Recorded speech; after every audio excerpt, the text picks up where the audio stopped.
عليكم، أهلا وسهلا بكل مشتركين قناة نور العين. ونبدأ الفيديو بالصلاة على نبينا الكريم عليه أفضل الصلاة وأتم التسليم. مثل ما وعدتكم فيديو كل يوم طبخة جديدة، أكلة جديدة، تحلاية جديدة من باب الحارة، أكلات سورية راح تتعرفوا عليها معنا، وإن شاء الله تجربوها وتحبوها كتير مثل الأخوات اللي جربوا أكلة امبارح وقالوا لي كتير طيبة. إن شاء الله ألف صحة وهنا. قلت لكم إن مجدرة نوعين، بتجي بالرز وبتجي في البرغل. امبارح عملنا الرز وشرحنا كل تفاصيل الأكلة. اليوم رح نعمل البرغل. وعلى فكرة يا جماعة، البرغل هذا هو البرغل، بيكون هيك شكله.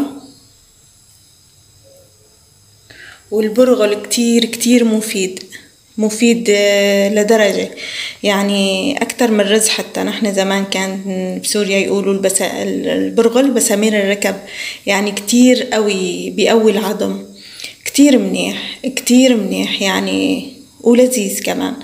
هاي الأكلة بتصير برز، بتصير ببرغل. عملنا اللي برز وشرحنا الطريقة، ما راح طول عليكم. اللي حب يشوف أكتر تفاصيل الأكلتين يشوف الفيديو اللي قبله. بس لا تنسوا اللايك، لأنه اللي عم يدخل مشكور وبيشوف وبيشارك، بس عم ينسى اللايك. لا تنسوا اللايك عشان ما يزعل أبو عصام. هاي البرغل عنا كاستين بكاسة عدس. امبارح كان عنا كاسة عدس، كاستين رز. اليوم كاسة عدس، كاستين برغل. وكان عنا سمنة. البرغل ما بيحب السمنة، بحب زيت الزيتون، وبشان نشوح البصلات. هاي الأكلة ما بدها سمنة. الرز بيتحمل السمنة بيغبى، بس البرغل بده زيت. وبتطلع أكلة عن جد يا جماعة كتير طيبة، ما رح تندموا عليها أبدا. واللي بيتعرف على البرغل ما رح يتركه. كتير طيبة، كتير أكلة طيبة. وخلونا نبلش. هلأ أنا رح أسلق العدس مثل مبارحة، ولما بيستوي رح أحط البرغل، ولما بحط البرغل رح أشوح البصلة مشان نخلص بنفس الوقت. بحط الزيت تبع البصل فوق البرغل، وبعدين بنقدمه بالطبق التقديم، ورح نشوف الأكلة، رح ندوق سوا. لا تنسوا اللايك، حطوا اللايك لبين ما أرجع لكم. أهلا وسهلا فيكم قناة نور العين. وهيك حبايبي العدسات استووا وحطيت عليهم البرغل. شوفوا هلا البرغل طبعا رح ينفش ويعبي الطنجرة لفوق. ولا تنسوا الملح، حطينا الملح بالمرقة. ومثل ما ذكرنا الفيديو الماضي حطينا شوية زيت ليفرد العدس والبرغل ما يلزق في بعضه. وهي عم نشوح البصلات. يا جماعة تشوفوا الروايح. أكيد أبو عصام هلا رح يعطينا الشهادة. هيك هلا حبايبي رح نستنى هذا يستوي، نهدي عليه كتير، نهدي الغاز ونغطي ونستناه يستوي. وبتكون البصلة تشوحت وتحمصت مثل امبارحة، تحمرت بس مو احترقت.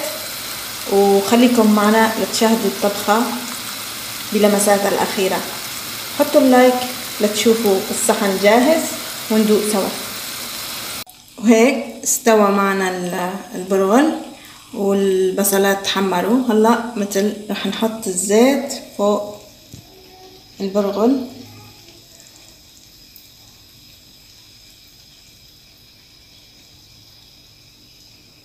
طبعا رح نحط بس الزيت ونعيف البصلات عشان نحطهم على وش. وهيك بيكون الأكلة تمام. بنحرك شوي.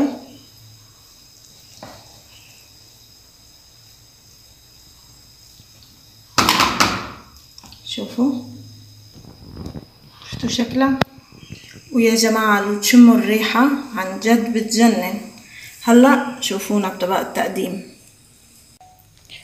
وهي خلصت معنا المجدرة. شوفوا لي هالشكل هاد، شوفوا. واحلى بصلات يعني محمصين. والريحة لو تشوفوا بتشهي. طبعا جهزنا اللبنات تبعت ابو عصام. هذا لبن عادي. كمان ان شاء الله في فيديو تاني نفرجيكم طريقة اللبن كيف بنساويه.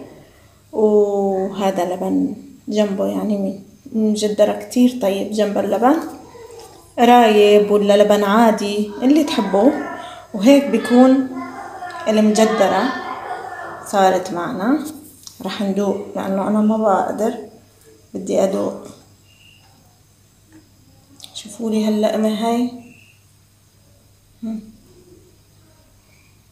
يا جماعة عن جد يعني البرغل مع البصلات والريحة بتشهي. رح دوقكم إذا حطيتوا اللايك على فكرة، يعني حطوا اللايك عشان ندوق سوا.